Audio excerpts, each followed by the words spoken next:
Fitin10 Nation, it is day 22 of the challenge. Day 22, and I sent out your numbers. Please pay attention to your numbers. I updated your intervals in addition to your macros. So you are doing 20 seconds on and 40 seconds off instead of 15 seconds on, 45 seconds off, okay? Also change your heart rates and of course your macros. All right, so pay attention to that. Tiffany posted something in Slack. It's a soybean pasta, I think, if I'm not mistaken. A great source of protein, so check that out, okay? If you're having problems with your protein, that could be an option for you, okay? Now, I want to remind you guys, I probably already said this in the video a few times, so I'm going to keep reminding you, try to make the foundation of every meal protein. Make sure every time, so what do I mean by that? I mean every time you go to eat, make sure you get a source of protein, okay? And I'm not talking like 3 or 5 grams of protein, I'm talking like 20 to 30 grams of protein, okay? Or more perhaps, depending on how many times you eat per day. One person I spoke to today is getting close to 130 grams of protein, but she's only eating 3 times per day. So she's got to get a good 40 grams of protein per meal.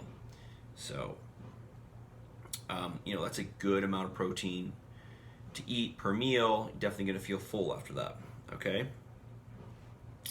Remember, protein is the most satiating of the 3 macros. It's going to make you feel full.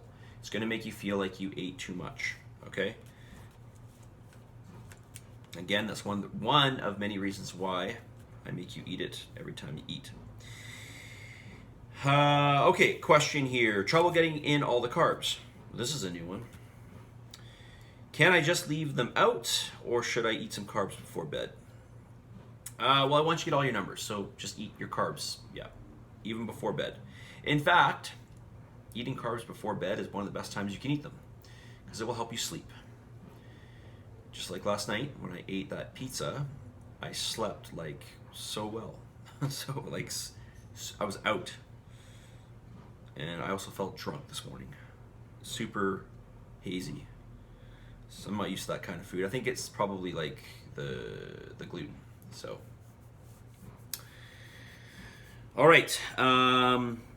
Something else I want to mention. I know I talked about this in the very first day, and I mentioned it in a video some time ago.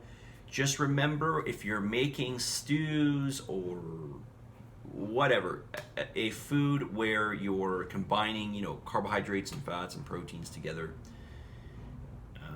make sure you measure everything out, put it into whatever it's going in, and then afterwards subdivide to figure out your macros. So if you know the total amount of macros in whatever it is that you made, then all you need to do is divide up that particular food that you made into a certain amount of whatever portions, right? And then you can figure out your macros from there for that food, okay? Listen, I know a lot of you eat foods on a regular basis, so now you may have to replace some of those foods because they're not the best choice foods. But, you know, once you get in the habit of having those foods over and over again, the foods that you like, and you know roughly the quantities, then you are, it makes the whole process way easier, okay? All right. What am I doing for time? Good, 4 minutes. I'm trying to make this video shorter. I'm gonna do this. Okay. Yeah, I really want to mention, I want to talk about this. It's gonna take several videos to talk about this. But somebody today asked me, like, listen, if I train, like, I don't want to train too heavy because I don't want to get bulky. Okay, so, and listen, I am not trying to be insulting to you, but I'm going to have fun with this a little bit. And I want to ask you, okay, I'm going to ask you people out there, Fitin10 family, what is bulk? Okay, what is bulk? When you open up a physiology textbook and you look up bulk, so you go to the back and you look up bulk, what does it say it is? Well, you're not going to find bulk in the back there because it doesn't really exist, okay? Bulk is something that we made up, but bulk is largely fat. Okay, fat is more voluminous than muscle. And that is really what gives us the amount of mass that we carry. Okay, so when you're doing exercise, any form of exercise, it doesn't matter whether it's weight training, heavy or light, or swimming or cycling or anything that's expending energy. Expending energy doesn't make you fat, okay, or make you bulky. I'll say it again. Expending energy doesn't make you bulky, okay? What makes you bulky? Eating makes you bulky, okay? That is what makes you bulky. You can lift as much as you want, okay? Because I know what this person was insinuating. Lifting heavy is going to make them bulky.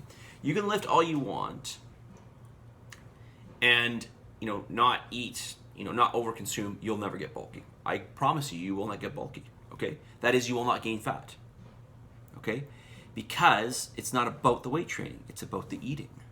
Okay, so if you do want to get bulky, you just need to eat lots of carbs and fats. That's what you need to do.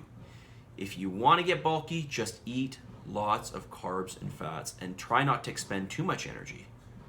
All right? Now, for the record, if you lift very heavy, that is, you train in that 1 to 5 rep range. Okay? So you're doing a set and you're doing anywhere from 1 to 5, okay, let's say. And the weight is so heavy that you're failing in that range, right? So you're either failing at 1 or 2 or 3 or 4 or 5 reps. That's how heavy the weight is, super heavy. That is going to be less hypertrophic, that is going to be less muscle building than training, say 6 to, there's no direct line obviously, but then training say 6 to 20 or 30 reps. Okay, that 6 to 20 or 30 reps or so is going to be more hypertrophic. It's going to be more muscle building than that 1 to 5. Okay? So, if you do want to build more muscle mass, you need to train in that slightly higher rep range, not that lower rep range. Okay? Training the lower rep range, so basically to initiate muscle growth, which is it's not easy to do, okay? It's not easy to do, all right? If it was easy to do, you would see so many guys so much bigger, okay? Like so much more muscular. In fact, I'll tell you right now, if you see me right now, well, you do see me right now, obviously, okay? But you see me when I'm in contest shape and I'm walking around in clothes, I look half the size I do. Like, almost, okay? Like, I look way smaller because I lose all my fat. So I have fat on my body right now, okay? It may not look like I have a lot, and I don't have a lot. I'm about 17% body fat right now, but I still have some, okay? And I'm not by any means lean either. I have some fat, but when that fat comes off, because it's so much volume, there's not a lot underneath, okay? Now, if you saw me in contest shape, you'd probably say, okay, yeah, you're still really, really muscular. So but I've been trained for 31 years, and I do everything I can obviously within reason, to try to make as much muscle as I can, okay? But any human being you see with huge amounts of muscle, like ridiculous amounts, you have to make an artificial hormonal change in the body, okay? Obviously you know what I'm saying. You have to use drugs for that to happen. The body just will not want. It's counter to survival to have lots of muscle, because or else you're just going to chew through so much energy you won't be able to live, right? So it's counter to survival to have a lot of muscle. We just will not do that unless you're one of very, very few people out there who is what's that gene called? Why does it slip my mind? There's a gene that you have that basically doesn't allow us to put on a lot of muscle, and that gene can be switched off. Myostatin, that's what it is. Okay, so if you have the myostatin gene turned on, whatever, I can't remember which way it is, then you'll be the one of very, very few that can put on more muscle mass than the average person. Okay, most people cannot, right? Muscle mass is really not your concern. Trust me, muscle is your friend. It's skeletal muscle mass we're talking about here. it's really what allows you to move. It's what prevents injuries. It's what prevents degeneration of joints. It's what takes the brunt of the load when impact is made. You know, I always remember one of my chiropractors saying to me, he goes, the people who, not guys, because women weight train as well. That didn't mean like that. Anyways, the people that he sees that weight train, so when he sees people that are recovering from car accidents or any kind of accident, it's the people that, you know, some sort of like forced trauma to the body. He said people that recover the fastest are the people who are weight training. Okay, they usually have the least amount of damage for one, and then two, they're moving their bodies through different ranges of motion, so they're recovering really fast.